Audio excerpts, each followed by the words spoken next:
A lot of these athletes who have just raced would not be out of place in this upcoming race unless all of these athletes get PBs as well by about 5-10 seconds of the G race guys.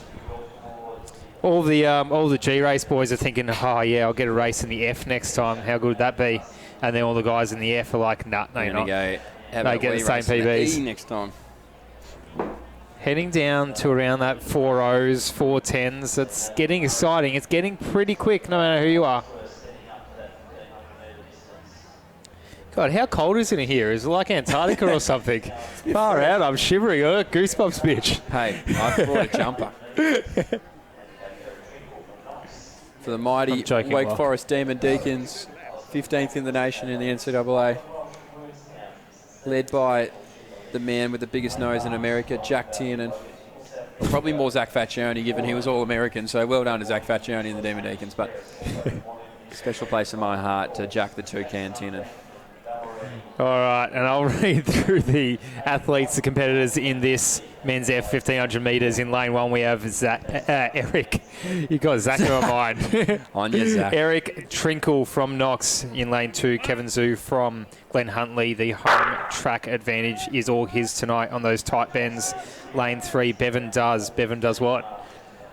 Is unattached. Lane 4, Alistair Mcdonald from the mighty Western Afs. Lane 5, Lachlan Welch from Williamstown. Lane 6, Daniel Cheever Lynch from St Stephen's Harriers. Lane 7, Blake Barnes from Diamond Valley. Lane 8, Logan Trickle from Keilor St Bernard's. Lane 9, Finn Horan unattached. Lane 10, Brandon Muscat, Western Athletics, the mighty Western Athletics, of course. Lane 11, Hamish Terrace. His teammate in lane 12 is Liam Ryan Nichols.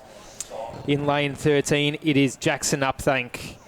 And lane 14, Hudson Bucci from Mentone. Lane 15, Jerry Stampours from Oldsavarians.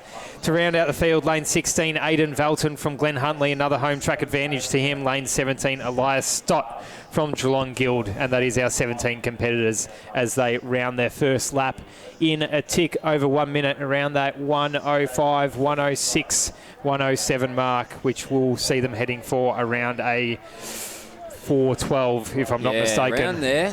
This guy excites me, Hudson Bucci of Mentone. He has a lot of talent. He's got a lot of patience when he runs as well. He knows how to bide his time, and he knows how to be able to find the pace, and he's found it right up the front right now. Eric Trinkle as well of Knox. He's going to sit right on the back of him. So this group hasn't seemed to broke up too much, or broken up, if I could use a proper English. So right now we're going to see Hudson Bucci. He's not afraid to lead it with a few hands up thrown in the pack saying, hey, boys, we're all mates here. We all want to run fast. Doesn't matter, though, because Hudson Bucci going to be the one to try and lead them through. Trinkle on the outside there, our Geelong Guild athlete too, not too far away, and Elias Stott. So watch the wheels on Elias Stott. The mighty Western A's, Alistair Mcdonald. He's right on the outside. So right now, Trinkle gets his way to the front. We're starting to see a few more moves made on the bend, which is interesting. It's always a bold tactic. More hands being thrown up in the pack there. So a lot of push and shove. Elias Stott, 4:18 to the PB. And our fastest man, Jerry Stamoulis of Oldsavarians, I'm not quite sure where he is in that pack, but hopefully he starts to show himself at some point during this race, because right now it is Elias Stott who's going to chase it for Geelong. This is the tightest, or was the tightest, pack that we have seen in 1,500 metres so far. After 900 metres, you would expect them to string out, but they're only doing so right now. It is a race of anyone still. We have Stott leading them out, but we still have 1, 2, 3, 4, 5, 6, 7 athletes trailing fast. Alistair Mcdonald is leading that second pack. He's chasing it over 40 Western Athletics record. Let's see if we can get it there for him tonight. But it is Stott with 1 lap to go. Bevan does. 3:07, 3:08. Bevan does is trailing. He's nipping at his heels. Does he pass on the bend? I hope not. He passes on the back straight, which would be the smart thing to do, although he does pass on the bend, wastes fewest metres. He'll be regretting that if he gets nipped by a couple of metres in the end.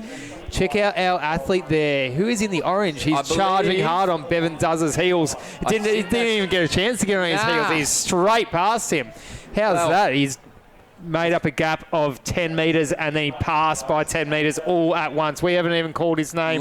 Ryan Nichols, is it leading out this race, I believe? I'm not 100% sure, but it's one of our Mornington Peninsula athletes. So Bevan does pass on the bend, but Bevan does not quite have the lead of this race. So right now we're going to see our Mornington Peninsula athlete. I believe it might be number 12, so it is Ryan Nichols. So Ryan Nichols has powered away. He's moved away. The camera might not be big enough for Ryan Nichols right now, so he has absolutely flown to the finish line. Bevan does love a second place finish. Now we're going to see our man Hudson Bucci as well. So Lachlan Welch comes through. Now we're going to see Aidan Velton there of Glen Huntley. He's going to take it out. Eric Trinkle coming to the line too, but wow. I'll tell you what. That was massive. 11-second PB, if you don't mind. Woo. Bevan does collects a second by a couple of PB by a couple of seconds there. PBs. That was a race. Well, that talking was about time trials, talking about PBs, but that was a race, Mitch. That was just guts. Talking about practice. Nah, I'm talking about practice. That was a race. That was it. Yeah. That is what you spend all those nights at your local athletic track for. Well done to those boys. He was just absolutely